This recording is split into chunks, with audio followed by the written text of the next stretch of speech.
হ্যাঁ, তোমরা ঠিকই শুনেছ যে কৌটিল্যের অর্থশাস্ত্রে উপনিবেশের কথা বলা হয়েছে।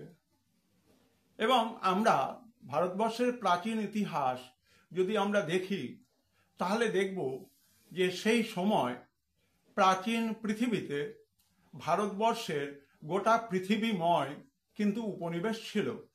আজকের দিনে সুমাত্রা, জাভা, বালি, বর্নিও, ইন্দোনেশিয়া, মালয় এই সমস্ত দেশগুলো কিন্তু ভারতের উপনিবেশ ছিল। এবং কৌটিল্যের অর্থশাস্ত্রে কৌটিল্য মৌর্যদের সাম্রাজ্যবাদ নীতি, উপনিবেশ বিস্তারের চিন্তা ভাবনাকে সমর্থন করেছেন। এবং সেই উপনিবেশ বিস্তারের মূল চালিকা শক্তি ছিল যে জনপদ বা ভৌগোলিক আয়তনকে বাড়ানো। এবং এই ভৌগোলিক আয়তন বাড়লে স্বাভাবিকভাবে জনসংখ্যা বৃদ্ধি পাবে। জনসংখ্যা বৃদ্ধি পেলে রাষ্ট্রের অর্থনীতি সুদৃঢ় হবে, কারণ বিজিত বা বিজয়ী অংশগুলো থেকে, অর্থাৎ রাজারা যে সমস্ত জায়গা ভৌগোলিকভাবে দখল করেছে, যেগুলো তার উপনিবেশে পরিণত হয়েছে, তার জন্য তারা প্রচুর রাজস্ব আদায় করতে পারবেন। এবং এই রাজস্ব আদায়ের মধ্য দিয়ে কর্মচারীদের বেতন এবং সুবিন্যস্ত প্রশাসন ব্যবস্থা পরিচালনা করা সম্ভব হবে।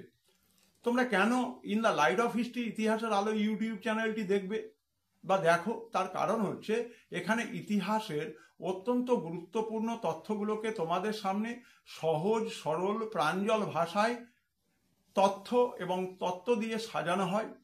দুবার শুনবার পর তোমাদের এই ভিডিওগুলো কিন্তু মনের মধ্যে গেঁথে যায় এবং তোমরা খুব সহজেই এই ভিডিওগুলো শুনে তোমরা ইতিহাসের বিষয়বস্তু লিখতে পারবে।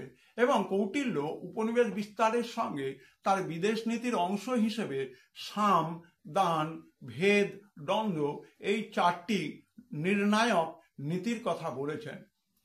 আমাদের অবশ্যই মনে রাখতে হবে এই ভিডিওটি কিন্তু একাদশ শ্রেণীর দ্বিতীয় সেমিস্টারের যে প্রথম অধ্যায়টি রয়েছে তার উপরে একটি গুরুত্বপূর্ণ ভিডিও, যেখানে কিন্তু কৌটিল্যের অর্থশাস্ত্র এবং সেখানে সপ্তাঙ্গ তত্ত্ব বিভিন্ন ধরনের প্রশ্ন কিন্তু এসে থাকে।